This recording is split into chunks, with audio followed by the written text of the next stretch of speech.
Awas, Anda jangan tertipu dengan orientalis. Sekarang banyak disebarkan tuh, termasuk teman-teman kita non-muslim. Nah, itu isu palsu tuh. Anda kalau ada pernyataan begini, umat Islam tuh tidak memuliakan perempuan, enak aja menikah dengan berapa, ya dan sebagainya, poligami. Demi Allah saya katakan, itu racun yang ditanamkan. Anda salah baca. Salah baca. Jadi kalau membaca itu jelas riwayatnya. Dari dulu banyak orang merendahkan perempuan. Bahkan seenaknya aja. Ya dulu di Cina ada raja yang kaisar itu selirnya aja 1000. 1000 tuh, waduh luar biasa. Setahun cuma mengunjungi berapa? 365 istrinya. Ya, itu 3 tahun sekali baru kekunjungin istrinya. Ya, sebelumnya lagi kan ada lagi lebih banyak lagi. Zaman jahiliyah di Eropa itu banyak juga seperti itu. Ya, selirnya banyak, gundiknya banyak, nggak ada dianggap. Bahkan ada yang perempuan diperjualbelikan seenaknya. Suami bisa tukeran, termasuk di jahiliyah. Datang Islam, diluruskan itu semua. Diarahkan dengan baik. Jangan perlakuan perempuan seperti itu, kata Al-Quran. Turun Quran surah ketiga 36, perempuan punya keistimewaan, diberikan hak di situ, diberikan bagian warisnya. Dulu nggak ada warisan, diberikan waris untuk mengangkat derajat perempuan, termasuk dibatasi. Kata Allah jangan begitu, kamu seenaknya bukan perempuan, ratusan ribuan, tidak. Kalau kamu memang sanggup untuk bisa menikah lebih daripada satu perempuan, ini alasannya. Kalau bisa jangan lebih dari 4. Ada satu pengen nambah 2, 2 pengen nambah 3, 3, 4, 4 cukup. Di luar batas kesanggupan itu tidak. Cuma Nabi Muhammad yang saya berikan kemudian petunjuk untuk menikah dengan 9 perempuan. Di Al-Bukhari nomor hadis 5068. Ya, dari Anas bin Malik. 9 pun itu dengan hikmah, bukan untuk dunia. Karena semuanya rata. Kenapa dinikahkan dengan Aisyah radhiyallahu taala anha? Allah yang pilihkan. Kenapa? Untuk mewarisi keilmuan Nabi. Makanya dari Sayyidah Aisyah nggak ada keturunan. Dan jangan hujat Nabi, oh anak kecil 10 tahun nikah dengan kakek-kakek 50 tahun. Ya, mana ada orang tua begitu? Anda yang kurang baca. Jangan sampai kekurang pengetahuan Anda jadi menuduh Nabi, itu nggak boleh. Nggak boleh, dan melukai. Nggak bisa. Jangan dibaca konteks dulu dengan sekarang. Orang dulu itu beda dengan kita sekarang. Mereka udah terbiasa menikah dengan usia yang muda. Abdullah bin Amr bin As itu nikah usianya berapa tahun? Itu beda usia dengan bapaknya 11 tahun. Ya, bapaknya itu 23 tahun. Anak 9 tahun udah minta nikah. Bapaknya nikah usia 11 tahun. Ada yang mengatakan 10 tahun, ada yang mengatakan 13 tahun. Masih itu biasa menikah dalam keadaan muda. Saya baru dari Paris kemarin. Paris, lampu merah sonoan dikit. Ya, itu Louis menikah dengan Marie Antoinette. Usia berapa tahun? 13 tahun.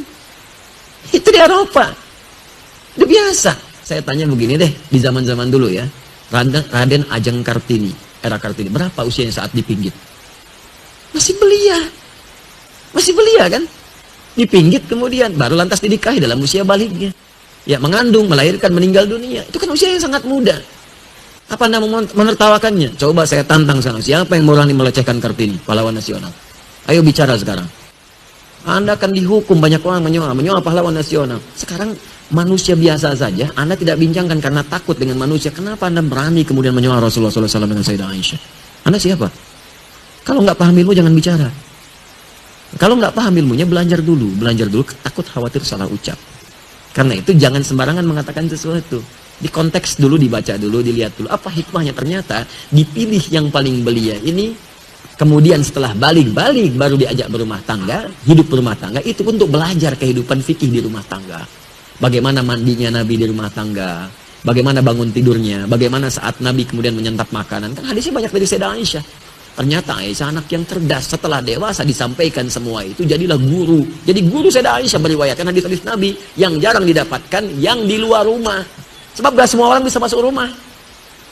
Kalau yang lainnya banyak. Sayyidah Khadijah ada wafat duluan sebelumnya. Ya, Zainab meriwayatkannya sedikit-sedikit, tampilan yang khusus. Saudah binti Zam'ah saat Anda jadi nenek-nenek dewasa seperti apa berbakti pada suami. Kalau suami masih ada di situ. Jangan sampai canda hilang. Ya, Saudah binti Zam'ah itu sudah sepuh, Nabi menikah, tapi masih bisa bermain canda dengan Nabi. Pulang masak, senang masak beliau, bikin adonan. Nabi diambil adonan, dicolekkan di keningnya, tertawa bersama. Masih kakek nenek pun masih bisa bercanda, langgeng kehidupan cintanya. Contoh, dia ada contoh kalau istri Anda masih belia, bagaimana membahagiakannya. Contoh istri Anda sepadan, bagaimana membahagiakannya. Contoh kalau sudah sepuh, bagaimana membahagiakannya. Contoh model, karena Nabi diutus jadi model. Anda diutus, model dunia aja nggak laku. Nggak, makanya nggak ada utusan. Kita itu diciptakan untuk mengikuti model, dipraktekkan dalam hidup. Begitu cara bacanya. Jadi kalau bacanya begitu enak kita. Saya mohon maaf ya kalau terkait Allah, Nabi, mungkin tegas saya itu, tapi tegas itu karena sayang, bukan benci. Takut Anda punya masalah. Sedangkan Anda itu kawan saya, sahabat saya doakan. Kan paling nggak enak berpisah dengan sahabat kita. Atau ada orang dibenci Nabi, kita paling nggak enak. Karena itu kalau masalah dengan Nabi, saya tegas gitu. Tapi ketegasan itu sebagai cinta, bukan radikal. Bukan radikal, ini saksi antum nih. Tunjukkan pada saya radikal saya di mana. Nanti saya perbaiki. Kan kita memperbaiki diri setiap hari. Mungkin ada yang salah itu pasti, tapi di balik yang salah kita bertobat. Tunjukkanlah kalau ada yang kurang baik, tunjukkan supaya saya perbaiki. Ya, alhamdulillah, mudah-mudahan Allah berikan kebaikan. Ya, alhamdulillah. Kita nggak perlu banyak-banyak lah hal-hal yang kita bahas, sedikit tapi bisa bermanfaat insyaallah. Ya, jadi beberapa waktu ini saya mohon doa juga. Ya, saya sedang menata diri untuk belajar lagi, kemudian mengkaji lagi, praktekkan lagi. Jadi silakan, saya senang hati. Kalau ada yang kurang, sampaikan, saya koreksi. Kalau ada praktek yang kurang tepat, sampaikan, saya perbaiki. Jadi kita bisa berbuat lebih baik lagi insya Allah.